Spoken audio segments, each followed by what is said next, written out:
আসসালামু আলাইকুম। প্রিয় শিক্ষার্থী, আহ আজকে আমরা আলোচনা করব জগন্নাথ বিশ্ববিদ্যালয়ে ভর্তি পরীক্ষার জন্য যে রসায়ন অংশের প্রস্তুতি যেটা সেটা সম্পর্কে। আজকে আমার গলাটার অবস্থা একটু ভালো না। কারণ হচ্ছে যে গলা ভেঙে গেছে গতদিন ক্লাস নেওয়ার কারণে।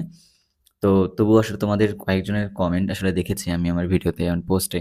তো তখন মনে হলো যে আসলে যদি শেষ মুহূর্তে আমার কোনো একটা চেষ্টা যদি তোমাদেরকে একটু হেল্প করে, তো সেক্ষেত্রে আসলে খারাপ হয় না আরকি, তাই না?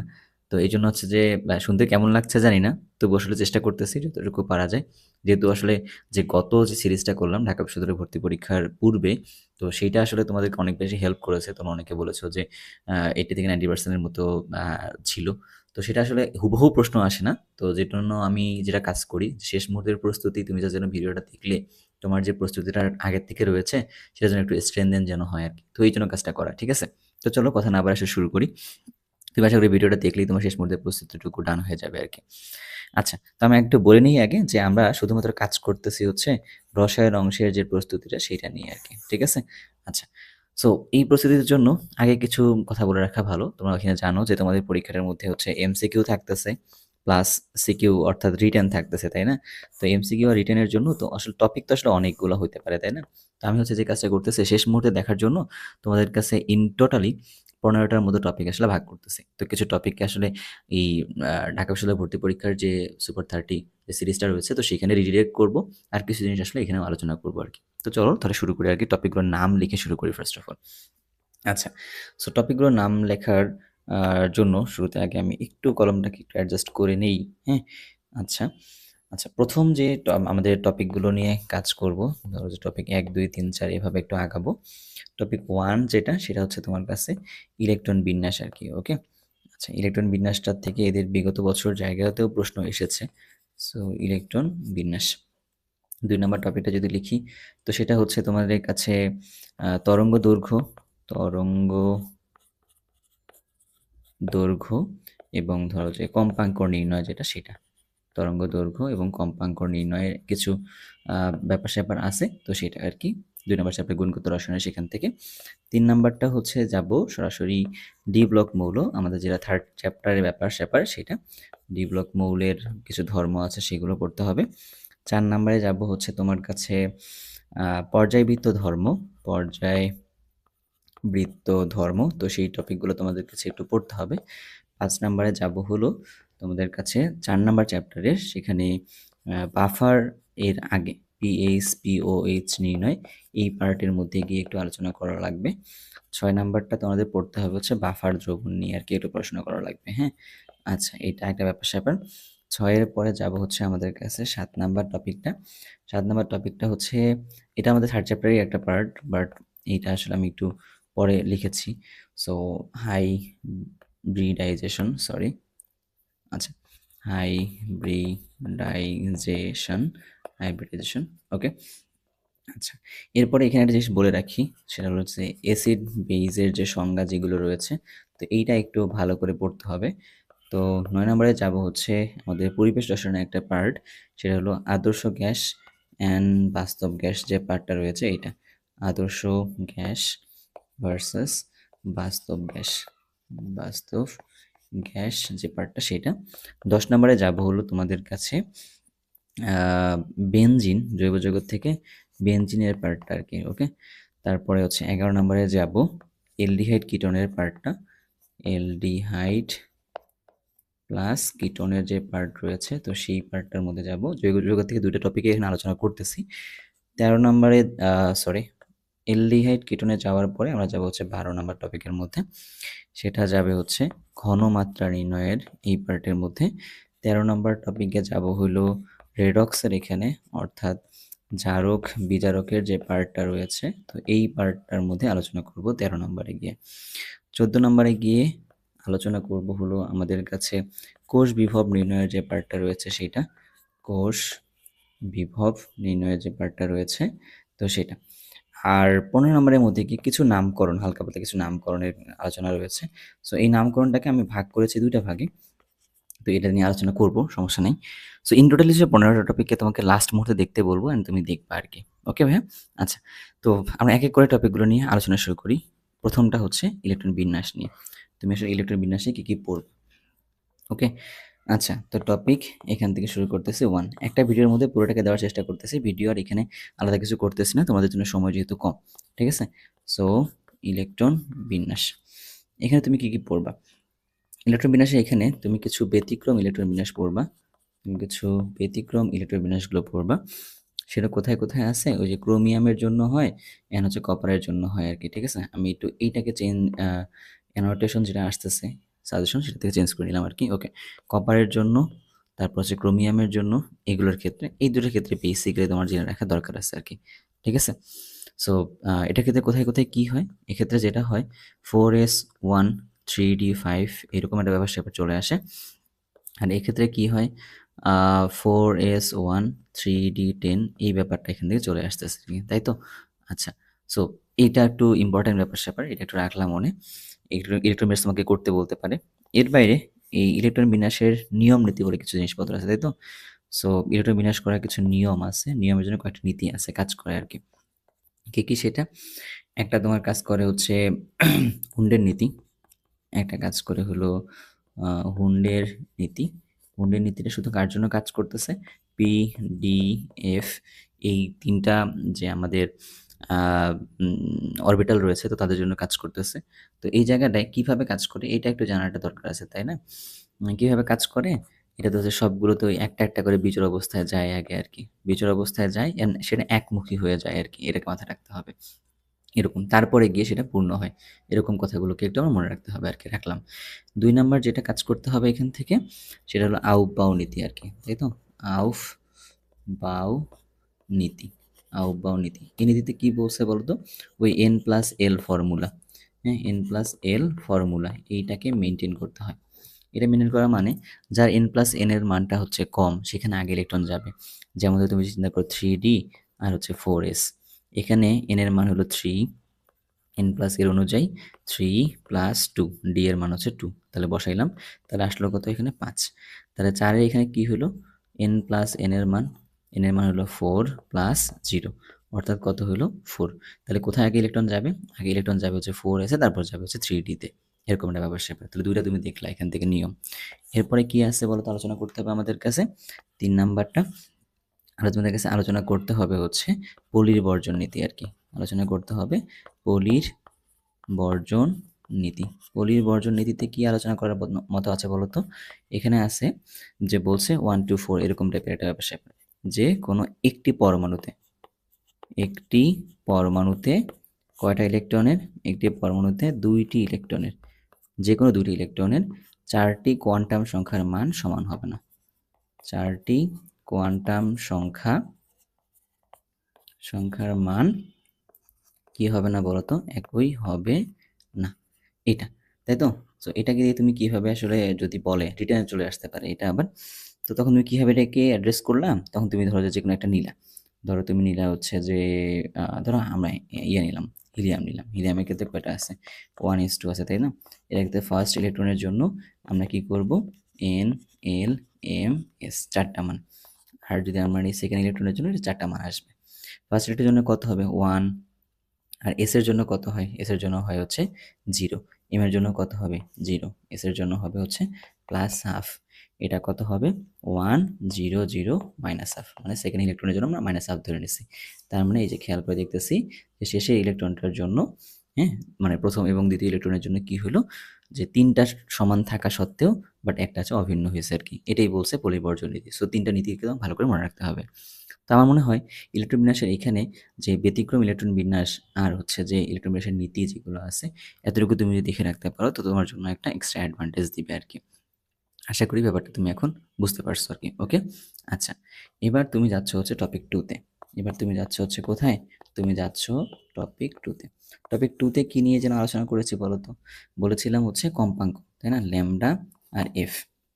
ওকে, তো আমরা কি করি, আমরা হচ্ছে যে তরঙ্গ সংখ্যা বের করি, আমরা কি বের করি, তরঙ্গ সংখ্যা, তরঙ্গ সংখ্যা বের করার একটা ফর্মুলা আছে, 1/λ আর H 1/nl square minus 1/nh square আর কি, এটা হচ্ছে আমাদের কাছে ফর্মুলাটা ছিল, যেখানে আমরা আর এইচ এর মান জানি কত 10, 9, 6, 7, 8 এটা কিন্তু পার সেন্টিমিটারে আর কি, তাই তো?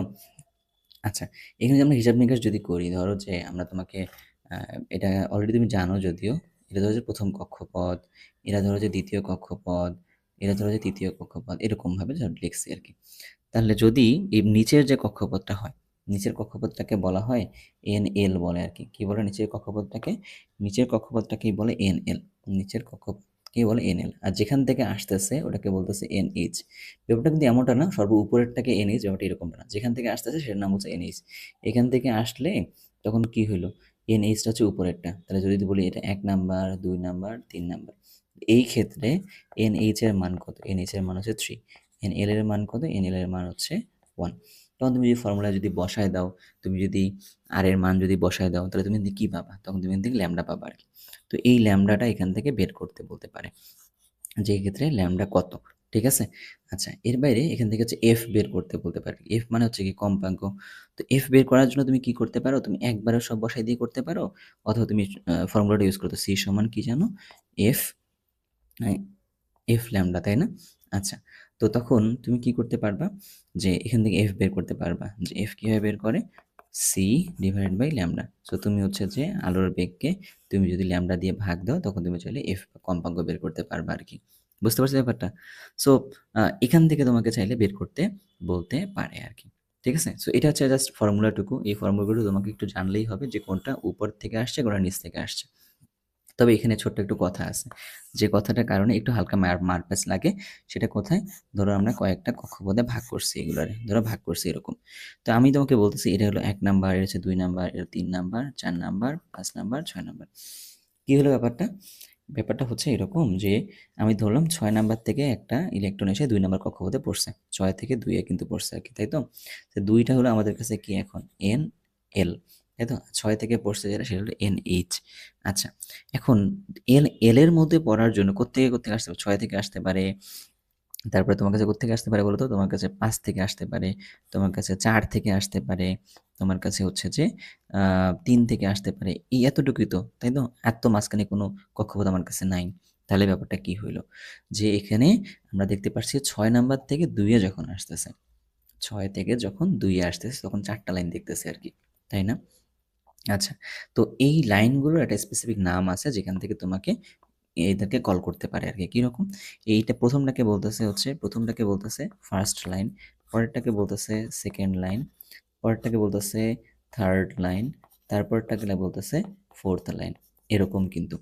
তাহলে ২ নাম্বার কক্ষপথে যখন কোনো কিছু পড়ে, তখন সেটাকে আমরা কি বলি? তখন সেটাকে আমরা বামার সিরিজ বলি না?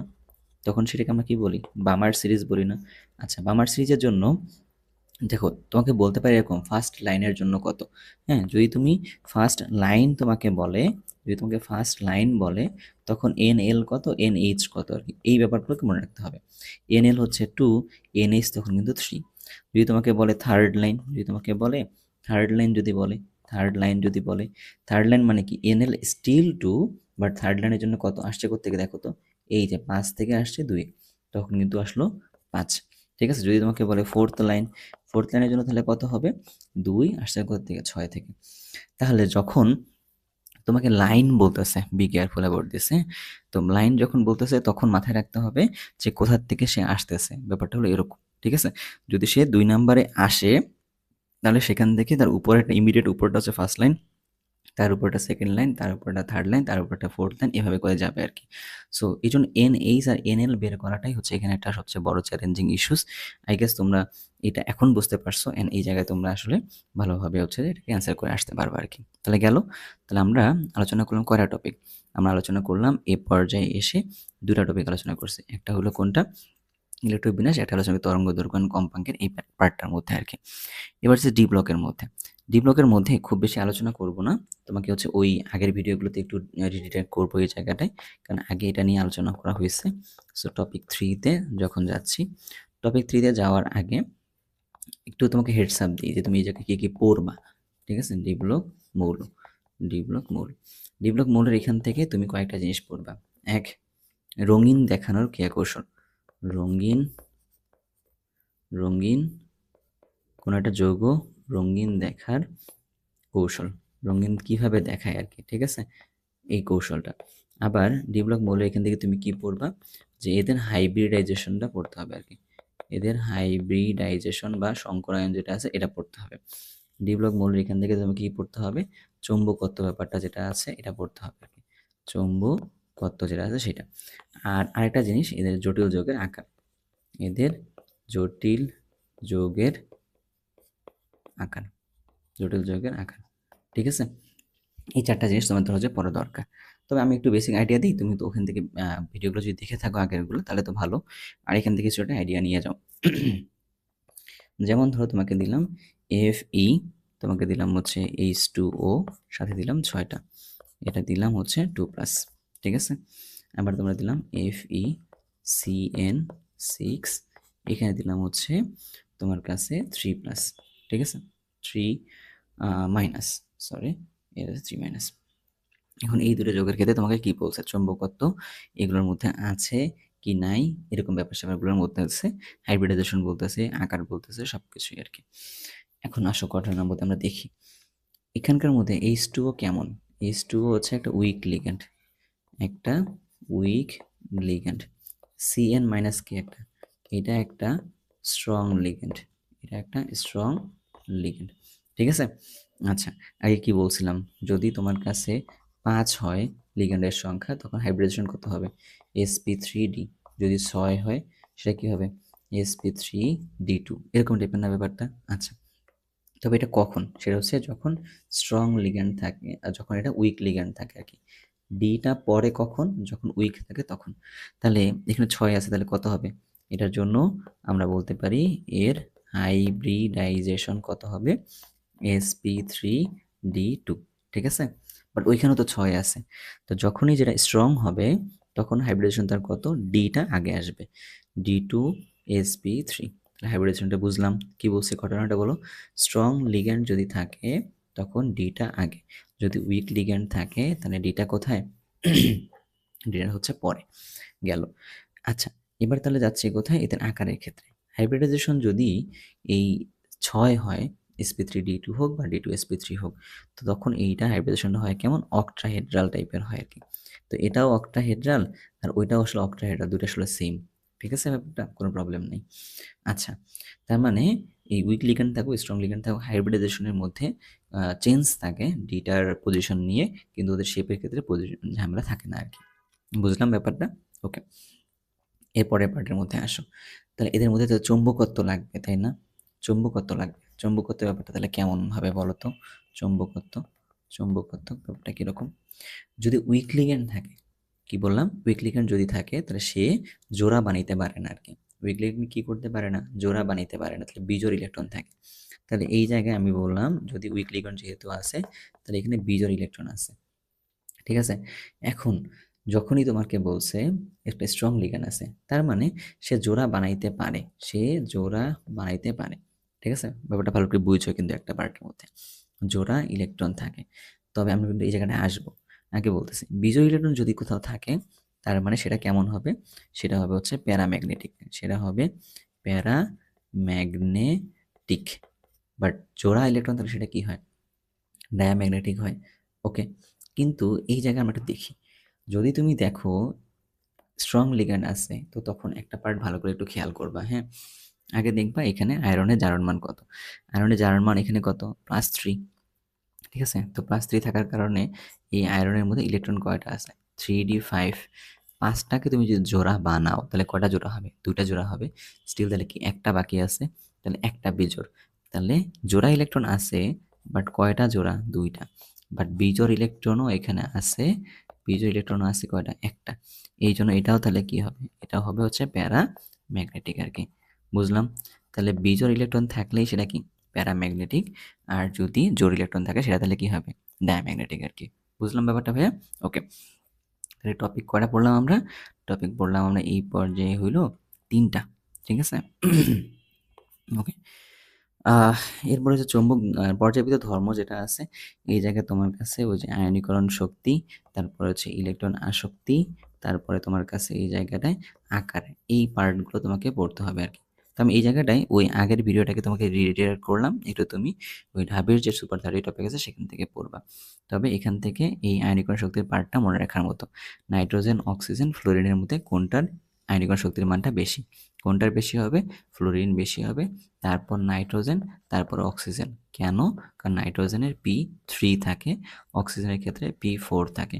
P3 যেটা সেটা হচ্ছে কি মোর স্টেবল, এই জন্য আমাদেরকে ওই পার্টটা করতে হয়েছে আর কি। এবার আসো পিএইচ নির্ণয়ের এখান থেকে। তো পিএইচ নির্ণয় ওখান থেকে আসলে সবগুলো টাইপে কভার করছি, তুমি ওটা দেখবা। তবে আমি এখানে তোমাকে দু একটা জিনিস দেখাই, চলো দেখি একটু পিএইচ নির্ণয়ের এখানে তুমি কি করতে পারো। ঠিক আছে, তাহলে টপিক নাম্বার কততে আসছে? 4 না 5-এ, তাই তো? তাহলে টপিক 5, টপিক 5-এ এটা কত? পিএইচ প্লাস পিওএইচ নির্ণয় যেটা সেটা। ওকে, আমি তোমাকে এই জায়গায় কয়েকটা জাস্ট দিব, বাকিগুলো তুমি এখান থেকে দেখবা।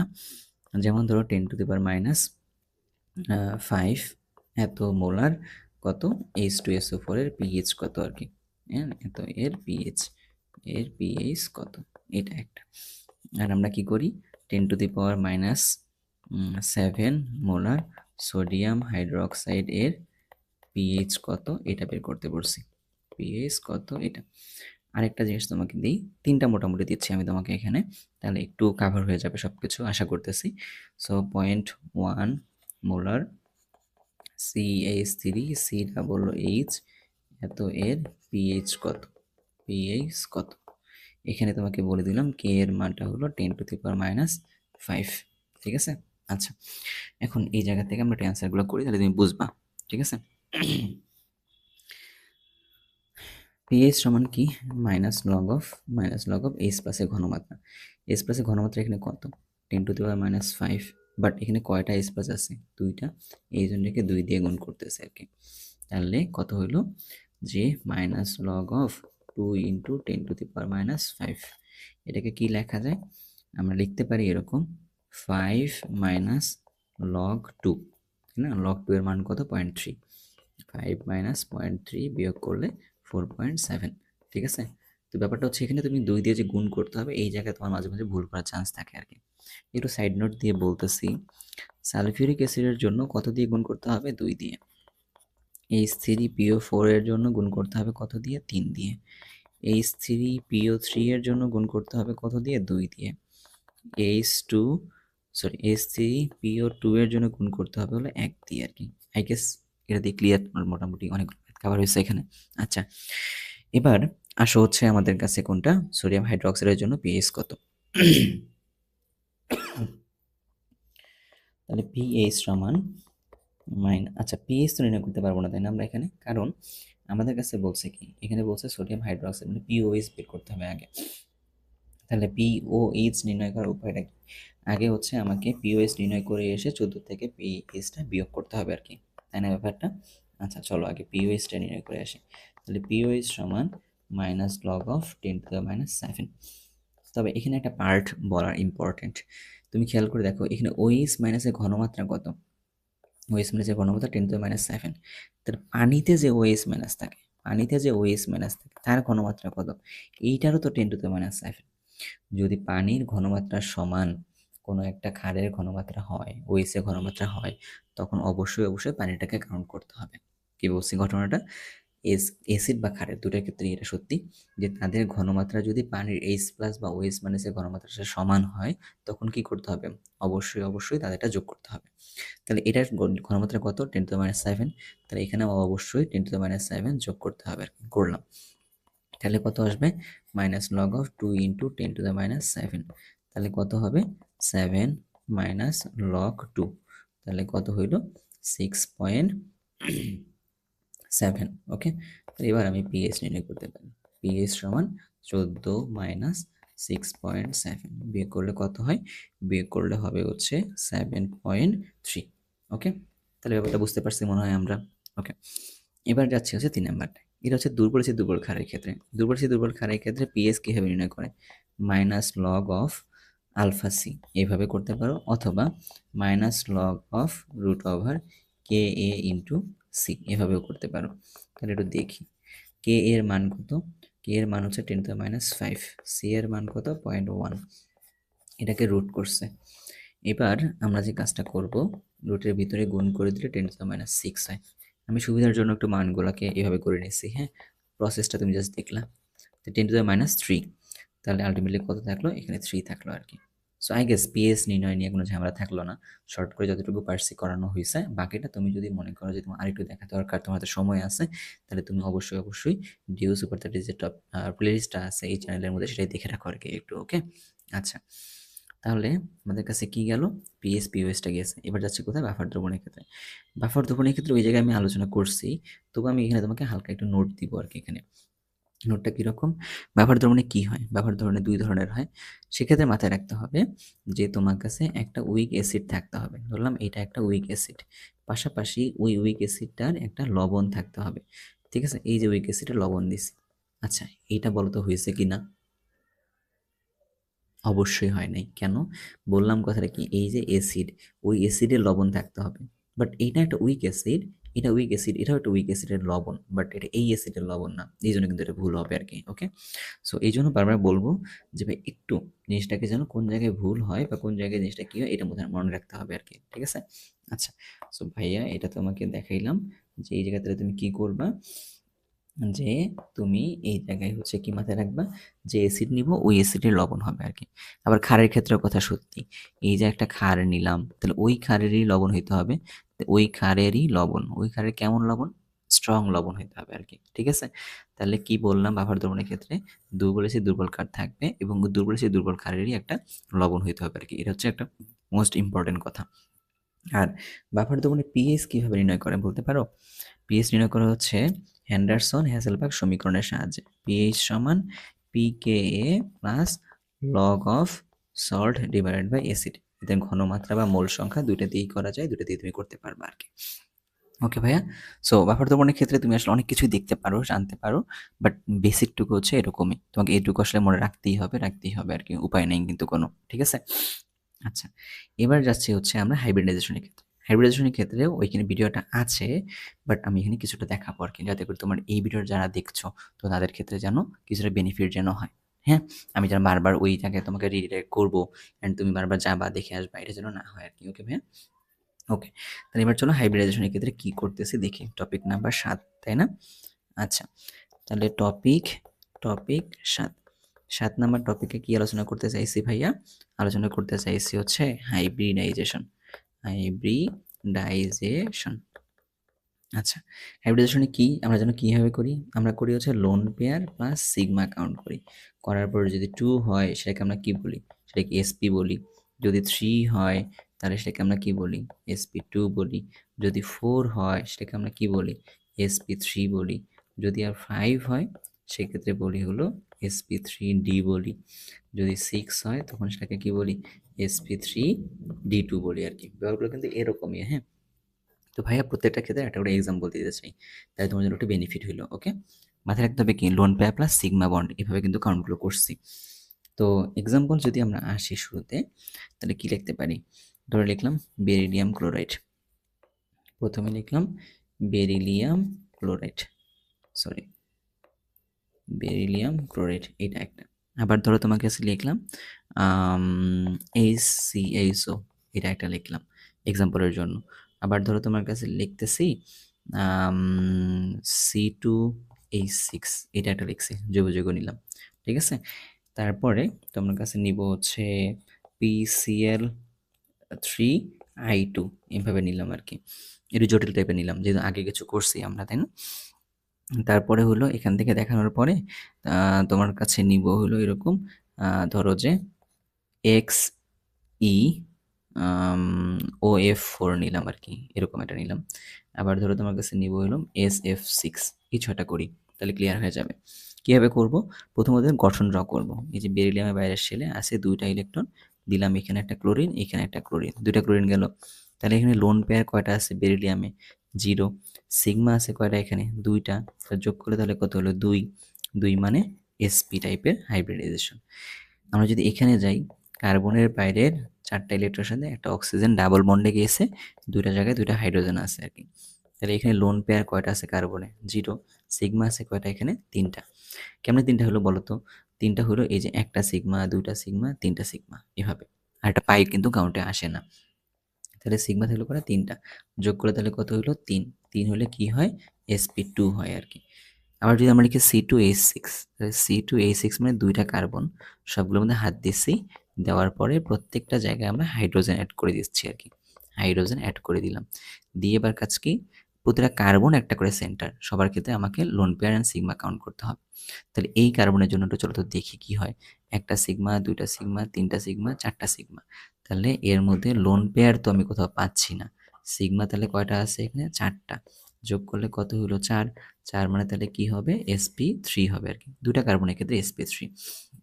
আচ্ছা, এবারে PCl3I2 ফসফরাস দিলাম, বাইরে সেরে ইলেকট্রন আছে 5টা, এখানে ক্লোরিন দিব ধরো যে 3টা, ক্লোরিন দিব ধরো যে 3টা, আয়োডিন দিব যে এখানে 2টা আয়োডিন দিছে আর কি। তাহলে এখানে তুমি একটু দেখো হিসাবটা, লোন পেয়ার কয়টা আছে এখানে 0, সিগমা আছে কয়টা এখানে, সিগমা আছে এখানে 5টা, যোগ করে তাহলে কত হইলো 5, 5 হলে কি বলছিলাম ভাইয়া জানো, sp3d, sp3d। ওকে, এটা হলো এটার ব্যাপার স্যাপারগুলো। এবার যাই XeOF4, এই জিনোনের বাইরে সে ইলেকট্রন আছে কয়টা, ইলেকট্রন আছে 8টা, 8টার মধ্যে একটা অক্সিজেন যায় ডাবল বন্ডে, 4টা ফ্লোরিন যাবে, 4টা ফ্লোরিন দিব সিঙ্গেল বন্ডে আর কি। এবার তুমি হিসাবের মধ্যে আসো, লোন পেয়ার দেখো তো কয়টা আছে, এই যে দেখো একটা লোন পেয়ার, একটা লোন পেয়ার পাইছি।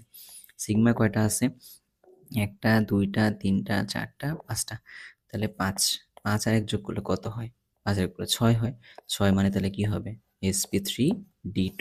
এই যে ব্যাপারটা গেল, sf6 যাচ্ছি, এই যে সালফারের বাইরে শেলে ইলেকট্রন আছে 6টা, 6টার মধ্যে 6টাই যাবে হচ্ছে ফ্লোরিনের সাথে, 6টাই যাবে হচ্ছে ফ্লোরিনের সাথে আর কি।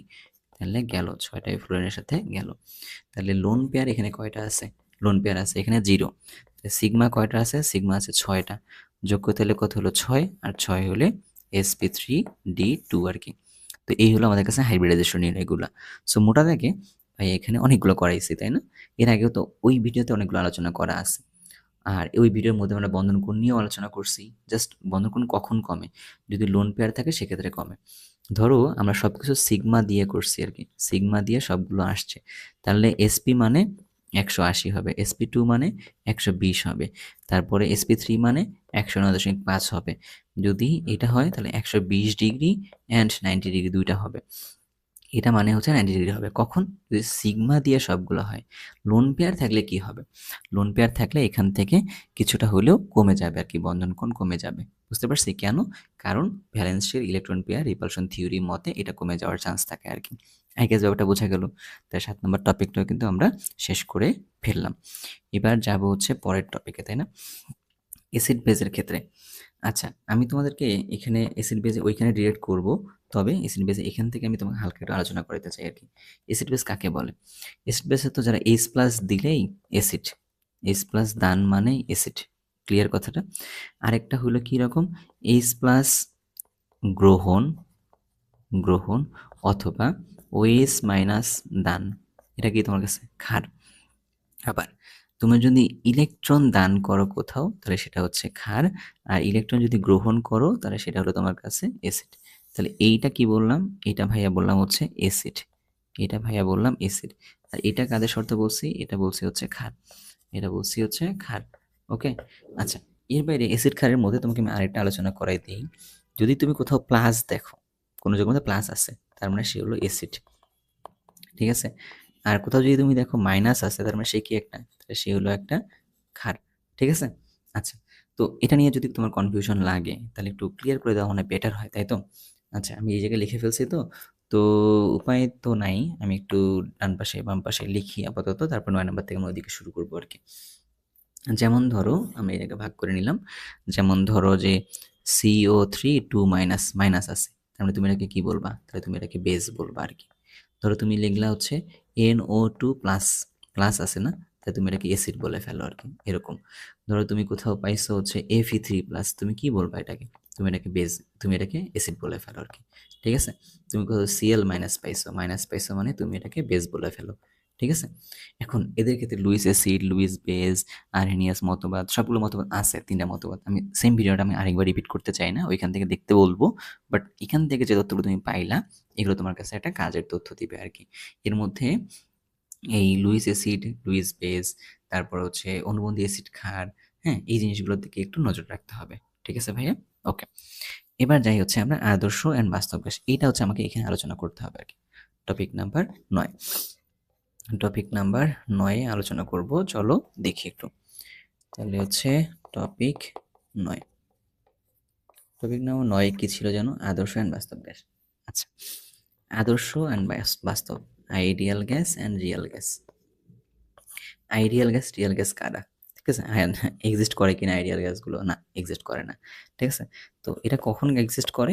এরা হচ্ছে হাই টেম্পারেচার এক্সিস্ট করে অ্যান্ড আমাদের কাছে যদি লো প্রেশার যদি থাকে, লো প্রেশার থাকে তখন। হাই টেম্পারেচার অ্যান্ড লো প্রেশারে হচ্ছে কি হয়? Ideal gas. আর রিয়েল গ্যাসগুলো তো আমাদের অলগুলো মানে সবগুলো কন্ডিশনে আসলে মূলত থাকবে আরকি। বাট এখানকার কন্ডিশনটা হচ্ছে এইটা। নিচে কোন কন্ডিশনে আইডিয়াল গ্যাস পাওয়া যায়? হাই টেম্পারেচার উচ্চ তাপমাত্রা নিম্ন চাপ। এটা একটা মাথায় রাখতে হবে। আর তুমি যদি একটা জিনিস নিয়ে আলোচনা করো, আইডিয়াল গ্যাসগুলো কোন ফর্মুলা মেনে চলে? পিভি সমান হচ্ছে এনআরটি, এই ফর্মুলা মেনে চলে। আর রিয়েল গ্যাসগুলো কোন ফর্মুলা মেনে চলে? রিয়েল গ্যাসগুলোকে তুমি যদি আইডিয়াল বানাইতে চাও তখন তারা এই ফর্মুলা কাজ করে, P plus N square A divided by V square, হ্যাঁ, সাথে হলো কি ভি মাইনাস এন বি সমান এনআরটি। এটা কার ফর্মুলা জানো? মনে আছে? হ্যাঁ, এটা হচ্ছে ভ্যান ডার ওয়ালসের যে সূত্র সেটা। সে কি করছে ওই জায়গাটায়? রিয়েল গ্যাসকে আইডিয়াল বানানোর জন্য কাজ করছে আর কি। বুঝলাম ব্যাপারটা? আচ্ছা, এর বাইরে তুমি আইডিয়াল গ্যাসের যে সূত্র যেগুলো আছে আর কি, কোনগুলো জানো? P1 V1 সমান P2 V2 সেটা। তারপর হচ্ছে P1 ডিভাইডেড বাই T1 সমান P2 ডিভাইডেড বাই T2, এই ফর্মুলা একটা আছে। তারপরে হলো V1 বাই T1 সমান V2 ডিভাইডেড বাই T2, এই ফর্মুলা আছে। তারপরে কি আছে? তুমি সবগুলোকে মিলালেও একটা ফর্মুলা বানাইতে পারবে আর কি। ঠিক আছে? এই তথ্যগুলো তোমাকে একটু জানতে হবে। ঠিক আছে ভাইয়া? আচ্ছা, এখন তুমি তো এগুলো সব কিছু জানলা, কোনো প্রবলেম না হয় নাই। এখন এখানে আর বলে একটা ব্যাপার-স্যাপার আছে। আর কি? আর হচ্ছে মোলার গ্যাস ধ্রুবক। আর হচ্ছে মোলার গ্যাস ধ্রুবক। এটা কি প্রকাশ করে? তুমি বুয়েট সহ ঢাবি রিটেনের মধ্যে চলে আসছিল অনেক আগে ওইগুলা, যে আর এর তাৎপর্য কি? আর এর তাৎপর্য হচ্ছে আর হচ্ছে কাজ নির্দেশ করে। কি করে? কাজকে নির্দেশ করে। নির্দেশ করে। কিসের কাজকে নির্দেশ করে? কোনো একটা গ্যাসকে তুমি যদি তাপমাত্রা চাপ দাও তো ওতে ২ টা ঘটনা ঘটে। সংকোচন অ্যান্ড প্রসারণশীল ২ টা কাজ নির্দেশ করে আরকি। কয়টা কাজ নির্দেশ করে? ২ টা। একটা হলো সংকোচন, হুম? বা প্রসারণ। এই ধরনের কাজকে সে নির্দেশ করে আরকি। প্রসারণ কাজ নির্দেশ করে। এটা কোথা থেকে বোঝা যায়? আর এর একক থেকে। যেমন আর এর মান ২ টা, 8.314, এটা কোথা থেকে পাই? জুল পার মোল পার কেলভিন এটা। অথবা 0.0821 লিটার এটিএম পার মোল পার কেলভিন। তাহলে কি হলো? এই যে জুলের ব্যাপারটা তুমি দেখলা না? এটাই যে ১ মোল গ্যাসকে তুমি যদি তাপমাত্রা বাড়াও তো সেটা কি এক্সপ্যান্ড করবে, প্রসারণ হবে। তো প্রসারণের জন্য যে কাজ সেটাই হচ্ছে আর। ঠিক আছে? আবার তুমি যদি ১ মোল গ্যাসকে যদি চাপ দাও তাহলে সে সংকোচন হবে। তো সংকোচনের জন্য যে কাজ হয় সেটাই হলো তোমার কাছে আর। তো তুমি কি করতে পারো? যদি তোমাকে বলে আর এর তাৎপর্য নির্দেশ করো, তখন তুমি কি করবা? এটা আসতেই পারে কিন্তু পরীক্ষার মধ্যে, হ্যাঁ? আর এর তাৎপর্য, তাৎপর্য, তাৎপর্য কি? এটা পরীক্ষায় আসতে পারে। তখন তুমি কি করবা? আর মানে তুমি জানো পিভি ডিভাইডেড বাই আরটি। তখন তুমি এভাবে লিখবা। পি কে ভাঙলে কি লেখা যায়? F by A. ভি কে ভাঙলে কি লেখা যায়? F into sorry, A into L, আয়ের দৈর্ঘ্য ক্ষেত্রফল ইন্টু দৈর্ঘ্য, ডিভাইড বাই হলো পিভি বাই এনটি। এটা আরটি না, এটা হচ্ছে এনটি। এন মানে হচ্ছে মোল। ঠিক আছে? এন মানে হচ্ছে মোল। আমি এন আর টি রাখলাম আপাতত। এবার তুমি দেখো এই এ আর এ কেটে দেওয়া যায়, তাহলে কি হলো? এফ ইন্টু এল থাকলো উপরে, নিচে কি থাকলো? এন ইন্টু টি থাকলো আর কি নিচে। এবার তুমি যদি এফ এর এখানে যদি লেখো, এরটা কি লিখলা? নিউটন লিখলা আর কি, তাই তো? আচ্ছা, এফ আর এল কে গুণ করলে কি লেখা যায়? আমি এখানে ডাইরেক্ট একবার লিখি, ওয়ার্ক বা কাজ। নিচের মধ্যে থাকলো কি? N into T. তাহলে কাজের এককটা কি থাকলো আমাদের কাছে? কাজের এককটা থাকলো হচ্ছে জুল। আর এন মানে হচ্ছে কি? মোল। আর টি মানে হচ্ছে কি? কেলভিন। তাহলে কি বললো ঘটনাটা? এই যে ১ মোল গ্যাসের তাপমাত্রা কমা বাড়া করলে তার যতটুকু সংকোচন ও প্রসারণজনিত কাজ হয় সেটা হলো আর এর ব্যাপার। তাহলে এই আর এর তাৎপর্যটা এখান থেকে ক্লিয়ার। এখান থেকে আরেকটা জিনিস একটু ক্লিয়ার করতে হবে। সেটা হলো কি বলতো? কে। কে কে কি বলা হয়? কে কে বলা হচ্ছে বোলসম্যান, বোলস ম্যান কনস্ট্যান্ট বলে আর কি, বোলসম্যান কনস্ট্যান্ট বলে। ব্যাপারটা বুঝি নেই, তাই না? আচ্ছা, তোমাকে একটু ক্লিয়ার করে বলি। বোলসম্যানের ব্যাপারটা কি? বোলসম্যানটা হলো আর যেটা আছে, আরটাকে তুমি যদি এন এ দিয়ে যদি ভাগ করো তখন তুমি বোলসম্যান ধ্রুবকটা পাবা। তাহলে কি হইল? আর তোমার কাছে ছিল জুল পার মোল পার কেলভিন। আর এখানে কি তুমি পাইলা?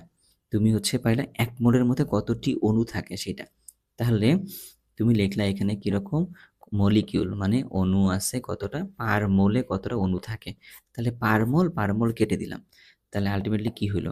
Joule per molecule molecule per kelvin. তো এটাকে আসলে তুমি দেখবা বইয়ের মধ্যে লেখছে এরকম জুল পার কেলভিন, ব্যাপারটা কিন্তু এরকম। তার ব্যাপারটা আসলে কি? আর কাজ করে কি নিয়ে? ১ মোল গ্যাস নিয়ে। কিন্তু কে কাজ করে কি নিয়ে? একটি মাত্র অণুর সংকোচন প্রসারণশীল জনিত কাজ করে আরকি। তাহলে আর কে এর মাঝখানে একটা সম্পর্ক আছে, ব্যাপারটা আই গেস তোমার কাছে ক্লিয়ার হয়েছে। সো এটা তোমার কাছে জানলেও জানতে চাইতে পারে আরকি। তো এই পড়লাম আমরা কত নাম্বার টপিক পর্যন্ত বলো তো ভাইয়া? আমরা পড়লাম টপিকটা নিয়ে, সেটা হইলো কত নাম্বার টপিক পড়ছি? কত নাম্বার টপিক পড়ছি? একটু দেখে আসি। টপিক পড়তে পারছি ৯ নাম্বার পর্যন্ত পড়ে ফেলছি। এবার হচ্ছে বেনজিন।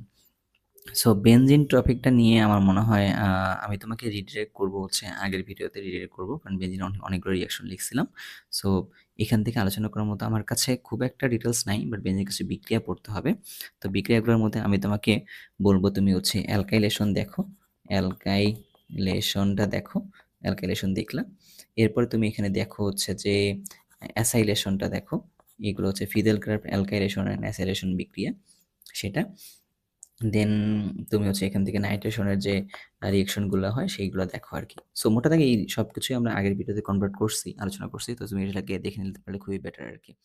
এবার আলোচনা করব 11 নাম্বার টপিকটা যেটা ছিল সেইটা। এলডিহাইড কিটোনের এই পার্টটা। এটা আসলে কি বলে বলো তো? এটাকে কার্বনিল বলে। ঠিক আছে? কার্বনিল মূলক বলে। তো এই কার্বনিল মূলকটা ২ ভাবে ভাগ করা যায়। আমরা যদি এই কার্বনিল মূলকের এক পাশে H দেই, আরেক পাশে H দেই, R দেই অথবা AR যদি দেই, তখন সেটাকে আমরা বলি হইলো এলডিহাইড মূলক। তখন সেটাকে আমরা কি বলি? এলডিহাইড মূলক বলি। আর যদি দুই পাশে আমরা H না দিয়ে R অথবা যদি AR দেই, আর অথবা যদি আমরা এআর দিই, তখন সেটাকে আমরা কি বলি? তখন সেটাকে আমরা কার্বনিল বলি আর কি। তখন সেটা আমরা কি বলি? কার্বনিল। সরি, কার্বনিল না বলে আমরা এটাকে কিটোন বলি আর কি। এটাকে আমরা কিটোন বলি আর কি। ঠিক আছে? আচ্ছা, বাট দুইটাকেই কার্বনিল বলতেছি। তাহলে এখান থেকে তুমি কি পড়বা, তাই না ব্যাপারটা? তোমার এখান থেকে প্রথম জায়গাটা মনে রাখতে হবে, সেটা হলো কিরকম যে এটাকে কার্বনিল মূলক যেটা বললাম, এই কার্বনিল মূলকটাকে কীভাবে তুমি শনাক্ত করবা আর কি। তাহলে এটা শনাক্তকরণ করে কি দিয়ে? শনাক্তকরণ করে হচ্ছে ডিএনপি টেস্টের মাধ্যমে। কি টেস্ট? DNP test. নামটা মনে রাখতে হবে, কারণ এই নামটার থেকে কোয়েশ্চেন আসতে পারে। কোনটা দিয়ে কার্বনিল মূলক এলডিহাইড বা কিটোন শনাক্ত করা যায় সেটা। বাট তুমি যদি এটার থেকে সিএইচও মানে এলডিহাইড মূলক যদি শনাক্ত করতে চাও, তাহলে কি দিয়ে করবা? তুমি এটা শনাক্ত করতে চাইলে করবা হচ্ছে টলেন বিকারক, টলেন রিয়েজেন্ট বা টলেন বিকারক দিয়ে এলডিহাইড মূলকটা শনাক্ত করা যায় আর কি। এটা আবার তুমি যদি এখান থেকে কি করো, তুমি যদি এখান থেকে কিটোন মূলক যদি পাও, ধরো দুই পাশে দুইটা আর দিয়েছে, তাহলে কিটোন মূলক, এইটা কিন্তু টলেন বিকারক দিয়ে শনাক্তকরণ করা যায় না। মানে কি বললাম? টলেন বিকারক দিয়ে এলডিহাইড শনাক্ত করা যায়, কিন্তু টলেন বিকারকটা রাখছো বাট তুমি সেটাকে কিটোন নিছো, এটা কিন্তু আর শনাক্ত করা যায় না আর কি। তার পার্থক্য হতে পারে কি দিয়ে? যে শনাক্তকরণের জন্য ইউজ করতে পারি এই কার্বনিল মূলকের জন্য ইউজ করতে পারি ডিএনপিটা, কিন্তু এলডিহাইড আর কিটোনকে যদি পৃথক করতে চাই তাহলে কি ইউজ করতে পারি? টলেন বিকারক ইউজ করতে পারি অথবা ফিলিং দ্রবণ ইউজ করতে পারি। এটা একটা এখান থেকে ইনফরমেশন গেল। আচ্ছা, এরপরে আরেকটা জিনিস আসবে, কেনিজারো অ্যান্ড হচ্ছে অ্যালডল। অ্যালডল অ্যালডল রিয়াকশন আর এটা হলো কেনিজারো রিয়াকশন আর কি। অ্যালডল আর কেনিজারো রিয়াকশনটা যেটা সেটা। তো অ্যালডল কারা দেয় আর কি?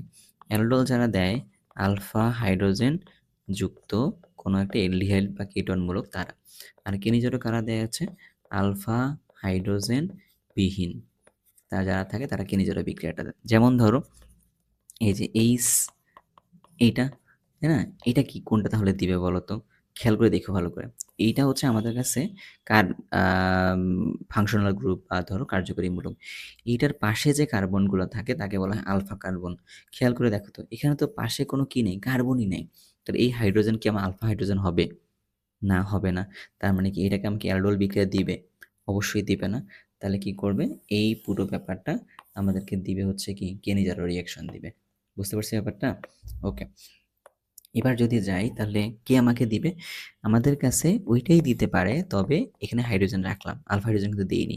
এবার দিলাম একটা আলফা কার্বন, এটার নাম হলো আলফা কার্বন। তাহলে এখানে আমি যদি হাইড্রোজেন অ্যাড করে দেই তখন সে আমাকে কি করলো? অ্যালডোল বিক্রিয়াটা দিবে। বুঝতে পারছি ব্যাপারটা? আচ্ছা, তাহলে এইটা দিবে কেনিজারো। তাহলে এখানে কেনিজারো আর কে দেয়? ধরো ArCHO বেনজালডিহাইড কেনিজারো বিক্রিয়াটা দেয়। ঠিক আছে? আর এখানে আরো কেনিজারো কে দিতে পারি? ধরো এই পাশে দিলাম CH3, আবার ধরো যে এই পাশে দিলাম CH3, এরা ধরো যে আমাকে অ্যালডোল বিক্রিয়াটা দিতে পারে। তাহলে কোনটা অ্যালডোল বিক্রিয়া দেয় আর কোনটা কেনিজারো বিক্রিয়া দেয়, এটা আশা করি ক্লিয়ার। এই প্রশ্নগুলো তোমার কাছে আসতে পারে, বাট ডিটেলস রিয়াকশন আকারে এত বড়, মোটামুটি একটু বড় তো এখানে, তো না দেওয়ার চান্সটা বেশি থাকে আর কি। তবে কেনিজারো বিক্রিয়া একটা অসামঞ্জস্য বিক্রিয়া, এই তথ্য জানতে পারে চাইতে পারে। কেনিজারো বিক্রিয়াটা কেমন বিক্রিয়া? অসামঞ্জস্য বিক্রিয়া। অসামঞ্জস্য বিক্রিয়া কাকে বলে? অসামঞ্জস্য বিক্রিয়া যেখানে একটা পদার্থের একই সাথে জারণও হয় বিজারণও হয় আর কি। ঠিক আছে ব্যাপারটা? আচ্ছা, এখানে আরেকটা তথ্য অ্যালডিহাইড কিটোন থেকে মনে রাখতে হবে, সেটা হলো হ্যালোফর্ম বিক্রিয়া। হ্যালোফর্ম রিঅ্যাকশনটা, হ্যালোফর্ম রিঅ্যাকশনটা কি বলতো? হ্যালোফর্ম রিঅ্যাকশনটা কি? হ্যালোফর্ম রিঅ্যাকশন হলো যেখানে এই মূলকটা মাস্ট থাকতে হবে আর কি। হ্যাঁ, এই মূলকটা থাকতে হবে, এটা হচ্ছে শর্ত। এটা হচ্ছে শর্ত। হ্যালোফর্ম বিক্রিয়ার শর্ত কি? এই মূলকটা থাকা লাগবে। এই মূলকের নাম কি? এই মূলকের নাম হলো এসিটো মূলক। এই মূলকের নাম হলো কি? এসিটো মূলক। এসিটো মূলক থাকলে হ্যালোফর্ম বিক্রিয়া দিবে, এসিটো মূলক না থাকলে হ্যালোফর্ম বিক্রিয়াটা দিবে না। এটা একটা ব্যাপার স্যাপার। 2 নম্বর শর্ত কি? ইথানল থাকলেও, ইথানল থাকলেও হ্যালোফর্ম বিক্রিয়াটা দিবে। 3 নাম্বারটা ব্যাপারটা কি?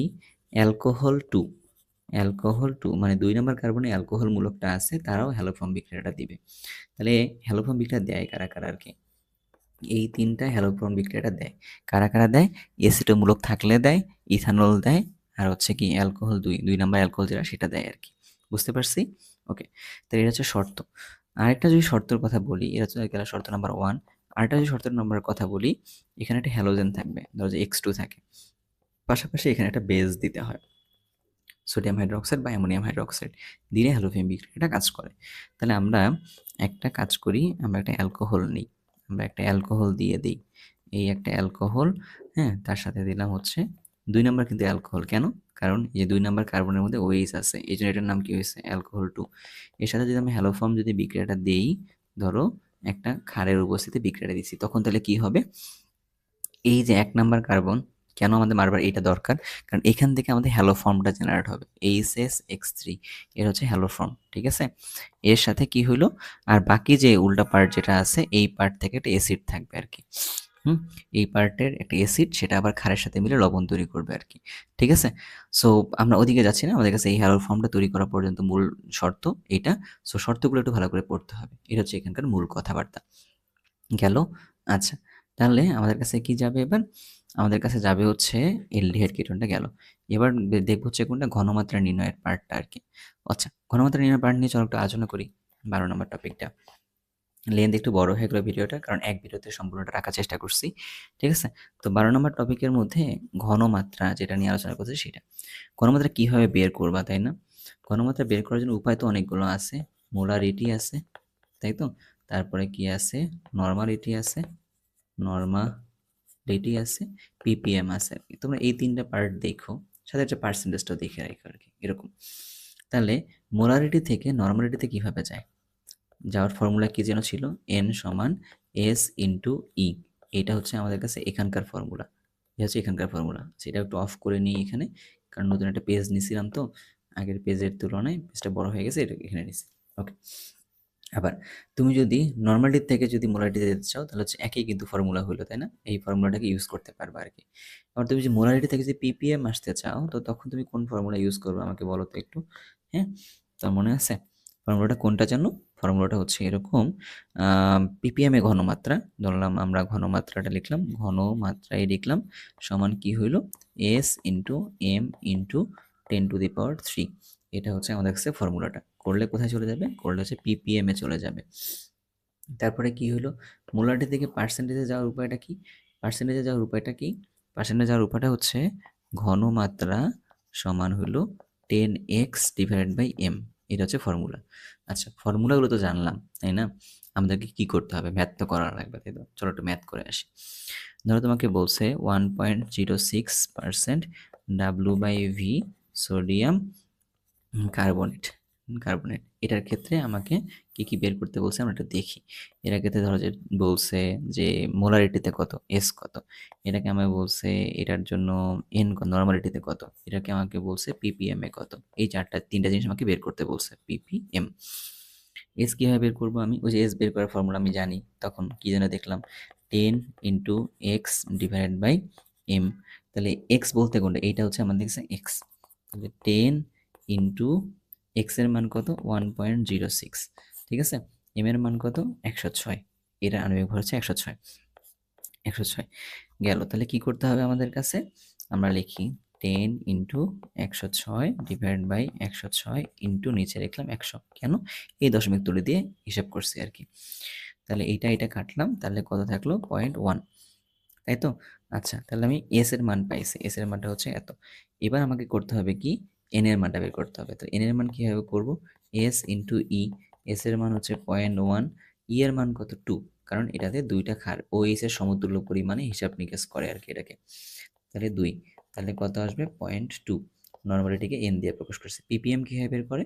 পিপিএম বের করে এস ইন্টু এম ইন্টু 10⁻³ তাহলে এস এর মান কত? 0.1, এম এর মান কত? 106 ইন্টু 10⁻³ তাহলে কত হবে? 10.6 ইন্টু 10⁻³। তাহলে 600 এরকম একটা মান পাওয়া গেল এখান থেকে। সো আই গেস ঘনমাত্রা নির্ণয় তুমি বুঝতে পারতেছো কিভাবে করতে বলে বা না বলে। তো ঘনমাত্রা নির্ণয়টা আমাদের কাছে ডান। আরেকটা ছোট্ট একটা ফর্মুলা, এটা যেটা আমরা আগের থেকে জানি, যদি গ্রাম অ্যামাউন্ট আমার কাছে দিয়ে দেওয়া থাকে তো তখন আমরা চাইলে এভাবে করতে পারি। গ্রাম আছে, আয়তন আছে, বসে দিয়ে মান বের করতে পারবো। এটা তো আমরা সকলে জানি, তাই না? ওকে, তাহলে ঘনমাত্রা পার্টটাও তাহলে আমাদের কাছে ক্লিয়ার হয়ে গেল, ঘনমাত্রা থেকে কেমন প্রশ্ন আসবে। এরপরে পার্টে যাব জারক বিজারকের এখান থেকে, তাই তো? যে কোনটি জারক কোনটি বিজারক এখান থেকে আলোচনা করার মতো। চলো এখানে এই ব্যাপারটা একটু দেখাই দিই, জারক বিজারক তুমি কি আলোচনা করবা। জারক বিজারক মানে কি? জারক কোনটা বলে, জারক কোনটা বলে, আর বিজারক কোনটা বলে বলো তো? বলো বলো, জারক কোনটা বলে? জারক মানে হচ্ছে যারা কি করে? ইলেকট্রন গ্রহণ করে আর কি। বিজারক কারা বলে? যারা ইলেকট্রন ত্যাগ করে, তারা হচ্ছে এরকম। তাহলে এখন আমরা যদি এক্সাম্পল লিখতে চাই, লিখতে পারবো কিনা? পারবো ডেফিনেটলি। কি লিখতে পারি? ধরো তোমাকে সেটা সহজ একটা এক্সাম্পল বলি, যে কার্বন ডাইঅক্সাইড কি? কার্বন জারক না বিজারক? কার্বন ডাইঅক্সাইডে দেখো +4 আছে, তো ওর বাইরের শেলে যতটা ইলেকট্রন দরকার, ঠিক আছে, 4টা ইলেকট্রন থাকে। +4 মানে কি? সে 4টা দিয়ে বসে আছে, ওর কি আরও ত্যাগ করার কিছু আছে? নাই। তাহলে কার্বন ডাইঅক্সাইড শুধু একটা জারক। আর বিজারক কোনটা? ধরলাম আমরা দিলাম H2C2O4। তাহলে এক্ষেত্রে তাহলে কি? কার্বনের দেখো তো হিসাব নিকাশ করে +3 আসে। তাহলে একটা কার্বনে যদি +3 হয় তাহলে সর্বোচ্চ কত হতে পারবে সে?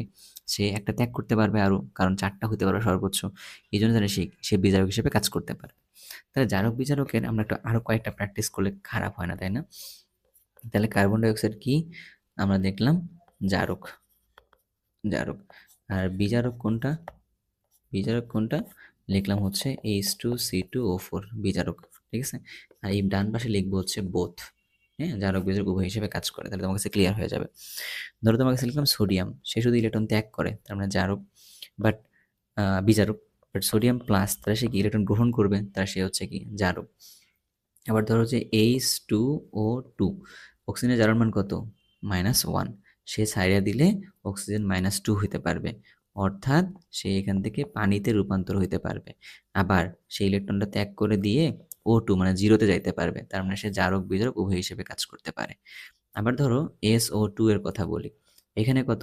+4, সালফার সর্বোচ্চ বড় যদি হইতে পারে তাহলে সে কত হয়? সে +6 হইতে পারবে, তার মানে ইলেকট্রন ত্যাগ করতে পারবে। আবার সে যদি ইলেকট্রন গ্রহণ করে তাহলে সালফার জিরোতে পরিণত হইতে পারবে, তার মানে সে কি? সে হচ্ছে জারক বিজারক উভয় হিসেবে কাজ করতে পারবে। আবার দেখো আয়রন 2+, যদি সে ছেড়ে দেয় ইলেকট্রন তাহলে আয়রন 3+ পরিণত হতে পারে। আর যদি সে ইলেকট্রন গ্রহণ করে তাহলে সে 0-তে পরিণত হতে পারবে, তাহলে সেও জারক বিজারক উভয় হিসেবে কাজ করতে পারে। তার মানে ইলেকট্রন যদি কেউ ত্যাগও করতে পারে, দান করতে পারে, তখন সে জারক বিজারক উভয় হিসেবে কাজ করে। আর যদি সে কেউ দান করতে পারে তাহলে সে হচ্ছে বিজারক, যদি সে কেউ গ্রহণ করতে পারে সে হলো শুধুমাত্র জারক। সো এখান থেকে জারক বিজারক রিলেটেড তোমার কাছে কিছু কোয়েরি থাকতে পারে। সো আই গেস তোমরা এটা হ্যান্ডেল করতে পারবা। ঠিক আছে, তাহলে এটা গেল। কোষ বিভাগ রিলেটেড কথাবার্তাগুলো আগে বলছি, তো তবুও কোষ বিভাগ নিয়ে হালকা একটু আলোচনা করবো, দেন নামকরণের একটু হালকা পার্ট নিয়ে আলোচনা করবো আর কি। ঠিক আছে, তাহলে টপিক নাম্বার 14, কোষ বিভব। কোষ বিভব কোষ বিভবে কি নিয়ে আলোচনা করবা বলো তো একটু? ই সেল, তাই না? ই সেল, ই সেল মানে হচ্ছে ই of oxidation plus E of reduction, তাই না? ওকে, তো এখানে ব্যাপারটা কি থাকে, ঝামেলাটা যেটাতে হয় সেটা দুইটা মান দেওয়া থাকে। ধরো যে আমরা দিলাম জিঙ্ক থেকে জিঙ্ক 2+, এই মানটা দিয়ে দিছি কত, +0.76। আবার তোমাকে দিয়ে দিছি আয়রন 2+ থেকে 3+, ধরো একটা র্যান্ডম মান দিচ্ছি আর কি। ঠিক আছে, ধরো এটা কত, পয়েন্ট, তোমরা দিয়ে দিলাম 44। ঠিক আছে, এটাও প্লাস। এখন তোমার বলছে এই দুইটা আছে, কোনটা রেডক্স কোনটা অক্সিডেশন, সরি কোনটা অক্সিডেশন কোনটা রিডাকশন, তুমি তো জানো না, তাই না? তো এই জন্য তোমার ঝামেলা হয়ে যেতে পারে, যার জন্য তুমি হচ্ছে এখান থেকে মানটা হিসাব নিকাশ করতে নাও পাইতে পারো। এই জন্য একটা ঝামেলা দূর করার উপায় আছে। উপায়টা কি? এই দুটো কি ভ্যালু দেওয়া আছে বলো তো? এই দুইটা দেওয়া আছে অক্সিডেশন ভ্যালু। তাহলে তুমি কি করবা, দুটো অক্সিডেশন ভ্যালু থেকে যার মানটা বড় ওইটা হলো অক্সিডেশন, যার মানটা ছোট ওইটা তোমার কাছে কি, ওইটা তোমার কাছে হচ্ছে রিডাকশন। তাহলে তুমি যদি একটু হিসাব নিকাশ করে দেখো, আমাদের কাছে কি এই মানটা বড় না, তাহলে হচ্ছে আমাদের অক্সিডেশন, তাহলে হচ্ছে আমাদের কাছে অক্সিডেশন 0.76। যার মানটা কম তো ওটা হচ্ছে আমাদের কাছে রিডাকশন, রিডাকশন হওয়ার জন্য তাহলে কী হবে, ওর মানটা নেগেটিভ হয়ে যাবে, তাহলে -0.44, তাই তো? তো এই দুটো থেকে হিসাব নিকাশ করার পর তাহলে কত আসবে, +2.22। হ্যাঁ, তাহলে এই হচ্ছে আমাদের কোষ বিভবটা এইভাবে নির্ণয় করে। তা তুমি কি মাথায় রাখবে, তোমাকে দুইটা যদি অক্সিডেশন পোটেনশিয়াল দেওয়া থাকে, মানে যদি কোষ বিভব জারণ বিভব দেওয়া থাকে, যার জারণ বিভবটা বেশি ওটা তোমার জন্য জারণ, আর যারটা কম ওটা হচ্ছে বিজারণ। তার জন্য তুমি কী করবা, সাইনটাকে চেঞ্জ করে নিয়ে কাজ করবা।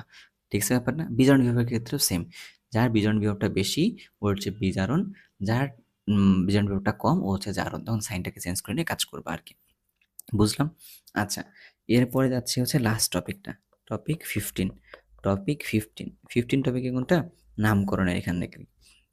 আচ্ছা, সো এই নামকরণ এখানে আমি তোমাকে একটাই কথা বলবো যে নামকরণ এখানে অর্গানিকে একটা হয়, আরটা কি হয়, আরটা হচ্ছে ইনঅর্গানিকে একটা হয় আর কি, তাই তো? অর্গানিকে একটা আর ইনঅর্গানিকে একটা। এই পার্টটা যদিও বা খুব বেশি একটা তোমাকে এফোর্ট দিতে হবে না আই গেস, তবুও একটু আমি তোমাকে হালকা আলোচনা দিব। যে অর্গানিকের ক্ষেত্রে তুমি দেখবা কি বলো তো, তুমি দেখবা লং চেইনটা বের করবা আগে, লং চেইন যে কত নাম্বার কার্বনের চেইন এটা দেখবা। তারপরে তুমি কি কাজটা করবা, যে অ্যালফাবেটিক্যালি তোমার অপশনগুলো ঠিক আছে কিনা, অ্যালফাবেটিক্যালি মানে তোমাদের কাছে যে নামকরণগুলো অপশনে দেওয়া থাকবে, অপশন টেস্ট করবা, টেস্ট করে গিয়ে দেখবা যদি অ্যালফাবেট, যদি ধরো যে আমাদের কাছে এরকম একটা জিনিস বলছে, ধরো আমাদের কাছে এরকম একটা জিনিস বলছে, আমি তোমাকে এখানে দিলাম হচ্ছে OH দিলাম, আমি তোমার কাছে এখানে দিলাম হচ্ছে এত, আমি তোমার কাছে এখানে দিলাম ক্লোরিন, আমি তোমার কাছে এখানে দিলাম ব্রোমিন। এটার নাম কি হবে? এটা হলো 1 number carbon, 2 number carbon, 3 number carbon, 4 number carbon, 5 number carbon. তাহলে নামটা কি হলো? নামটা হবে কিন্তু সি, ক্লোরিন যেটা, ক্লোরিনের জন্য সি থাকবে, ব্রোমিনের জন্য কি থাকবে, বি, এই OH এর জন্য থাকবে কি, এস, মানে হাইড্রোক্সি। ঠিক আছে, ওই পার্ট থেকে আসবে। তাহলে বি আগে, তাহলে কি লিখতে পারি আমরা এখানে, ব্রোমো, 3 ব্রোমো। তারপরে কি হবে, two chloro, two chloro, two chloro. তারপরে কি হবে, 4 হাইড্রক্সি, 4 হাইড্রক্সি। তারপরে কি হবে, 5 মানে হচ্ছে পেন্টানেল, এটা বলতে পারি আর কি। ঠিক আছে, পেন্টানেল, এরকম বলতে পারি আরকি। সো এইজন্য তোমাকে বলতেছি তুমি যে কাজটা করবা অপশন টেস্ট করতে গিয়ে দেখবা যে ঝামেলা আছে কোথায়? ঝামেলা থাকবে হচ্ছে এই মানে অ্যালফাবেটিক্যাল অর্ডারের মধ্যে যদি ঝামেলা থাকে তুমি অপশন এখান থেকে ক্যানসেল আউট করতে পারবা আরকি। সো অপশন ক্যানসেল আউট করে অর্গানিকের অনেকগুলো নামকরণ দেখানো যায়। সো আমি তোমাকে রিকোয়েস্ট করব এই জায়গায় তুমি করতে পারো কিনা। সো লং চেইনটা ডিটারমাইন করো ভালোভাবে অ্যান্ড অ্যালফাবেটিক্যালি ঠিক আছে কিনা এটা দেখবা। আর আসো ইনঅর্গানিক নামকরণের মধ্যে একটা জায়গায় তোমার কাছে একটা ভালো সাপোর্ট দিবে এইটা। আমার মনে হয় যদি আসে এই জায়গায় একটা সাপোর্ট পাইতে পারো যে কোনটার কি নাম। এই পার্টটা দিয়েই আমরা আসলে ভিডিওর এই পার্টটা শেষ করব। ঠিক আছে? ওকে। সো এখানে কত? এখানে আছে +3 ক্লোরিনের জারণ মান, এখানে কত? +5। আমরা জানি বেশি থাকলে ইক বলে। ইক মানে হচ্ছে এটার নাম কি হবে? এটার নাম হচ্ছে ক্লোরিক অ্যাসিড। ঠিক আছে? Chloric acid. আর যেটাতে কম থাকে সেটাকে আজ বলে। তো এটাকে তখন কি বলতেছি আমরা? ক্লোরাস অ্যাসিড বলি আরকি। ক্লোরাস অ্যাসিড বলি। আর এটার নাম তখন কি বলে? কম হইলে তার নাম হয় হাইপো। তার নাম হয় hypo. Hypochlorous acid. Hypochlorous acid. ঠিক আছে? আর যদি আমাদের কাছে বেশি হয় তখন সেটাকে আমরা কি বলি? পার বলি। তাহলে পারক্লোরিক অ্যাসিড। Perchloric acid. তাহলে আমাদের কাছে ব্যাপারটা কি দাঁড়াইলো? যে বেশি হলে পার, কম হলে হাইপো, এই পার্টগুলো মনে রাখতে হবে আরকি। আরেকটা জিনিস, যখনই ইক অ্যাসিড থাকে তার নামের শেষে কিন্তু এট বসে তার অ্যানায়নের ক্ষেত্রে। যদি তোমাকে এই এইচগুলো বাদ দিয়ে বলে, যে তোমাদের কাছে এইচগুলো বাদ দিয়ে বলে যে Cl O3- এটার নাম কি? তোমাকে যদি বলে ClO2- এটার নাম কি? তখন তুমি কি বলবা? এটার নাম হলো ক্লোরাইট। এটার নাম হলো কি? ক্লোরাইট। আস হইলে আইট কথাটা যুক্ত হয়। ডি না, এটা হচ্ছে ট। ক্লোরাইট। আর এটার মধ্যে কি হবে? এটার নাম হবে হচ্ছে ক্লোরেট। ক্লোরেট। ঠিক আছে? তো তোমাদের কাছে এই ক্লোরেট আয়ন, ক্লোরাইট আয়ন এদের জারণ মান জানতে চাইতে পারে, নামগুলো জানতে চাইতে পারে। এটার মানে ফ্রিকোয়েন্সিটা কম না আসার চান্স আছে। বাট এগুলো তুমি লাস্ট মুহূর্তে দেখে যেতে পারো আরকি। তো আই গেস আমি চেষ্টা করছি যে এখানে সবগুলো টপিক নিয়ে আলোচনা করার, যেখান থেকে প্রশ্ন আসার সম্ভাবনাগুলো আছে। তো শেষ মুহূর্তে এগুলো দেখে যাও। আর এইগুলো তুমি দেখে যাবা শেষ মুহূর্তে। আর পারলে এই আরেকটা যে প্লেলিস্ট আছে, ঢাবির জন্য যে প্লেলিস্টটা বানাইছিলাম, এটা তুমি যদি দেখে যেতে পারো, তো তোমার জন্য একটা ভালো প্রিপারেশন হবে। তোমরা তোমাদের স্বপ্নের জায়গাটায় পৌঁছাতে পারবা। আর last but not the least একটা কথা বলবো, সেটা ভাই একটা জিনিস খেয়াল রাখবা যে এডমিশন টেস্টে তুমি যখন নামছো, তো তোমার কাছে আসলে স্বপ্ন হয়তোবা সবারই ছিল একটা জায়গায়, ভালো জায়গায় যাওয়ার জন্য। তোমার হচ্ছে যে ভালো জায়গায় যাওয়া বলতে কি, টার্গেটেড কিছু ইউনিভার্সিটি তোমার কাছে আছেই। কিন্তু তুমি ওই জায়গায় যদি তোমার না হয়, হতাশ হবা না আরকি। ট্রাই করে যাও। কারণ সবার কাছে আল্লাহ পাক একটা জায়গাতে দিবে না, তাই না? তো ওটার জন্য তোমার ভাগ্য তোমাকে ঠিক যে জায়গায় নিয়ে যাচ্ছে, তুমি একটু ভাগ্যের সাথে যাও। সবসময় জীবনের সাথে ব্যাপারটা এরকম হয়ে দাঁড়ায় না যে আমরা জীবনটাকে আসলে নিজের মতো থামাই দিতে পারবো, এমনটা না। জীবন জীবনের গতিতে চলে। আমাদেরকে জীবনের গতির সাথে তাল মিলিয়ে চলতে হবে আরকি। তো যে জায়গায় তুমি পরীক্ষা দিতে যাচ্ছ, তো কখনোই ওই জায়গাটাকে ছোট বড় বা এটা নিয়ে কখনোই কোনো আলোচনায় জড়াবা না। তুমি সব জায়গাতেই প্রত্যেকটা ইউনিভার্সিটিতেই পড়াশুনো আছে।